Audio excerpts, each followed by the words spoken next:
Continuing our look at the Roaring Twenties, this is part of the society unit, but this is specifically on this thing called the Harlem Renaissance.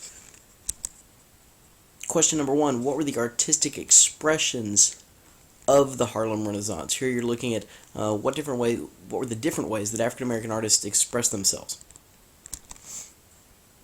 Okay, so the Harlem Renaissance, what exactly is it? The Harlem Renaissance has sometimes been referred to as the flowering of African American arts and culture.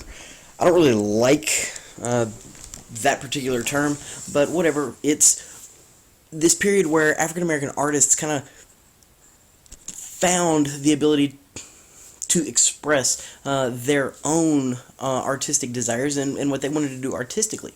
Prior to the Harlem Renaissance, if you were an African American artist, the way to become successful was to imitate the characteristics of kind of the mainstream or the popular art forms.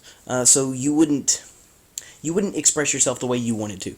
You would look at basically what were the white writers and musicians and artists doing, and you would kind of copy them. So, and it was almost forced on them.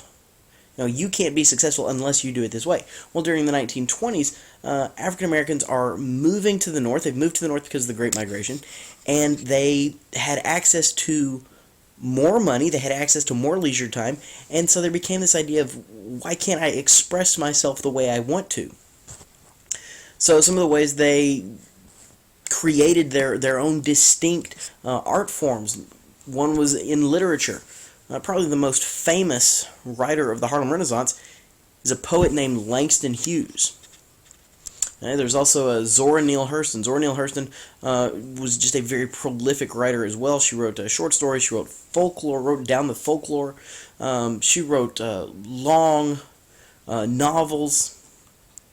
And these two and others just brought out elements of the African American culture that had basically been hidden by the dominant American culture.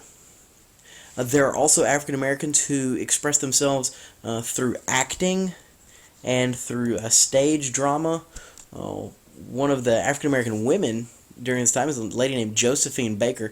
Josephine Baker actually had more success in Europe than she did in the United States. She left the United States relatively young, and when she got into Europe, she found a society that was much less racist and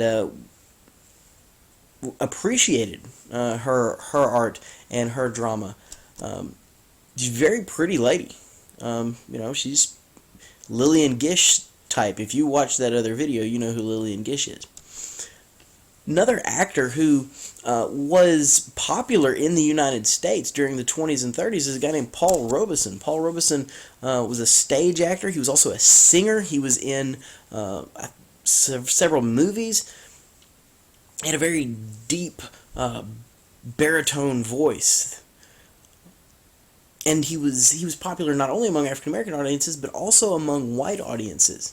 That was a popularity that remained until the 1940s, when he joined the United States Communist Party and spoke about how wonderful the Soviet Union was during the height of this thing called the Red Scare, which we've already talked about. The first one, that was the second one, which was a little bit bigger deal, and that's when he fell out of favor with American audiences. One of probably the most famous creation of the Harlem Renaissance is the creation of jazz music. Jazz music is this distinctly African American creation. It's not something that they contributed to. It's something that they flat out created. It blended so many different musical styles that, in theory, shouldn't work together. The West African rhythms, European harmonies. There's also a lot of improvisation in jazz music. For those of you that aren't into improv and maybe don't know what that is, there will be sometimes a handwritten note in the sheet music, where whoever is leading the band will say, basically makes a note there and says, look, at this point, whatever mood I'm in, that's where I'm going to take, and I'm just going to play. And at some point, I'll get back on the page. You guys, the rest of you, just keep the beat going and pay attention, because you know when I start playing these certain notes that I'm back on the sheet music and we're moving to the next line.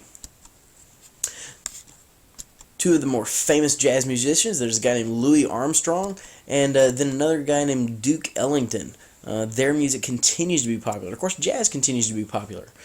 Jazz is upbeat. It's fun. That's why people want to listen to it. That's why people want to dance to it. Because it is so upbeat, because it is generally so fast-paced. That's why sometimes the 20s aren't just called the Roaring 20s. Sometimes they're called the Jazz Age. Jazz music originated in New Orleans. It got some of its early starts in some of the speakeasies in New Orleans. And, of course, it started in African-American speakeasies, but it quickly became popular among white audiences. The black institutions weren't segregated. They would allow anyone in, and so a white audience who's looking for something fun and exciting, maybe a little daring, you go to the other side of town, where the typical white society would say, no, don't go there. Well, I want to go there and I want to see what's going on. You hear jazz music, it's fun, you spread it to your friends, have the radio, so we have the national culture, and it spread northward from Mississippi, up the Mississippi. When jazz music reached New York, the club that you went to go hear it in was a place called the Cotton Club. It started out as an African-American club. It was, it was not segregated. White audiences could go. There were, however, some businessmen in New York who saw that the Cotton Club was a way to make some money. And they went to the owners, they bought the Cotton Club out, they actually shut the original building down, moved the location, opened it back up, bigger, better, only this time they segregated it. This Cotton Club was totally segregated, whites only. People like Duke Ellington and Louis Armstrong were still hired to come play. Once they were done with their set, they could mingle among the crowd. This was a way to encourage more people to come in. But if you're black and you want to see what's going on, that incarnation of the Cotton Club wasn't going to let you in. Now, another thing that the Harlem Renaissance leads to is African Americans, I guess, getting back into politics since Reconstruction. African Americans who voted during this time were still voting Republican. Okay? Now, it's going to be rare in the South to find African Americans voting because of the fear, because of the restrictions that were placed on them. But in the North, all of a sudden African Americans started gaining more political power. Okay? These things were occurring in the North because of the Great Migration. During the Great Migration, I've already mentioned a little bit about this, African Americans moving to the North by the thousands, and they changed the percentages of African Americans living in some of these northern cities.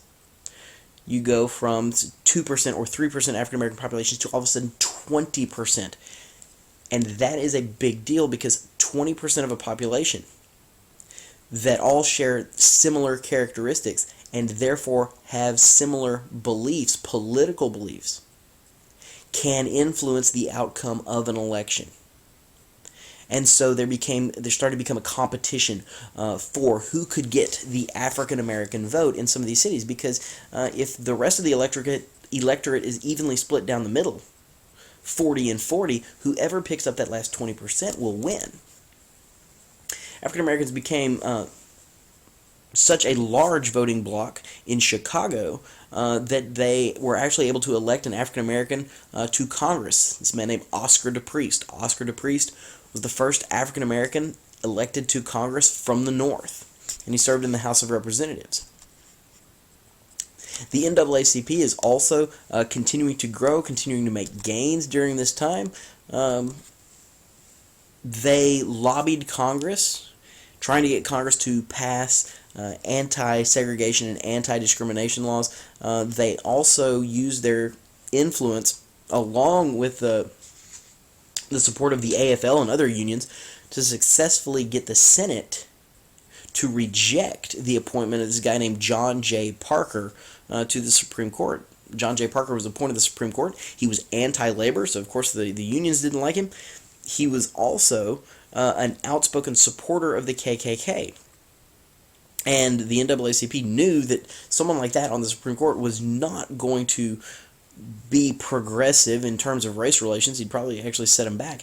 And so their lobbying efforts and the union's lobbying efforts actually successfully kept him off the Supreme Court. So the NAACP does have some clout in the 1920s. They also continued to file lawsuits in the courts challenging segregation, and this was as a way to this was building up momentum. Okay? You don't hear about a lot of court cases from the 20s dealing with segregation, but they are there. They're small. What they're doing is they're laying the groundwork for eventually the big court case in 1954, Brown versus Board of Education, where they will be able to say, if you look back at all these other court cases, we have precedent that says segregation is wrong. Question number 2. Why was Marcus Garvey and the UNIA so popular among African Americans?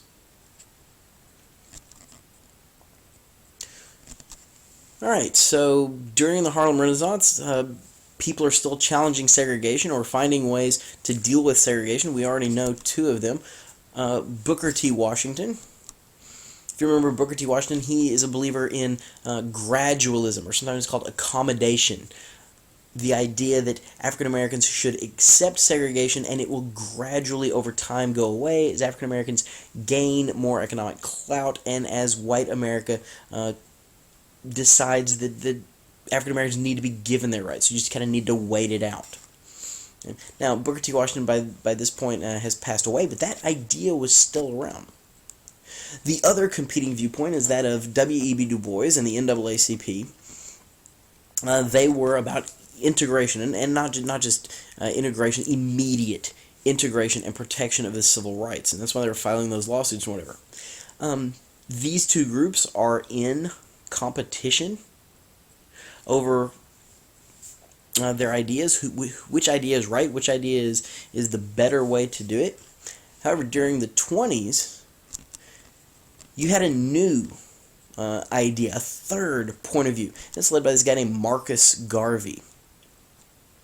Marcus Garvey is originally from Jamaica. He moved to New York in the 19-teens, and he is an advocate for separatism.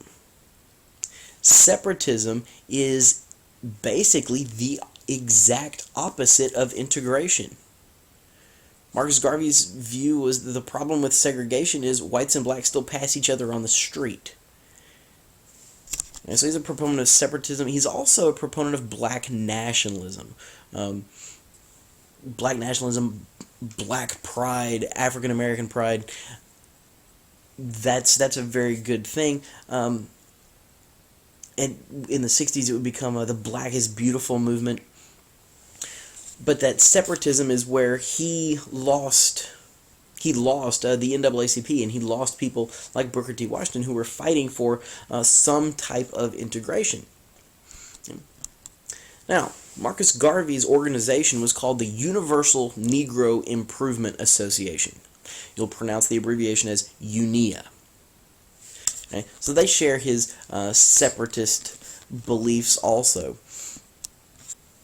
And they do promote this black nationalism.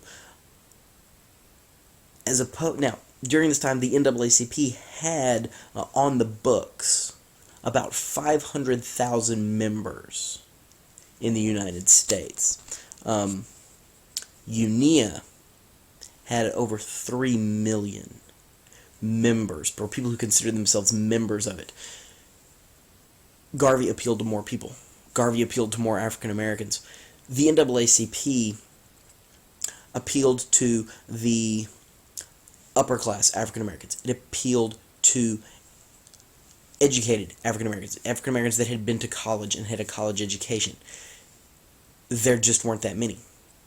UNIA appealed to lower class African Americans. It appealed to African Americans who had not been able to complete their education. There are many more of them, but it was giving a message that they wanted to hear. Right? This idea that they needed to band together. One of the things that UNIA also did is they founded a shipping company called Black Star Lines. It was a play on words of the British company that the Titanic belonged to, White Star Lines. So they founded Black Star Lines, and part of the purpose of Black Star Lines was to promote this thing called the Back to Africa movement. You could buy stock in Black Star Lines. It's a stock certificate up there in the upper right-hand corner. You could buy stock. You could also open an account where you would deposit money. You would mail your payments in, and you would deposit money into this account, with the idea being once you got enough money in that account, you would be able to purchase tickets on a Black Star ship to go back to Africa and move back. Those 3 million members paying into this is one of the ways you could become a member of UNIA. His movement, though, ultimately failed. There will be a couple of things that cause the downfall of UNIA and of Garvey himself. One of them is he has a secret meeting with the leaders of the KKK.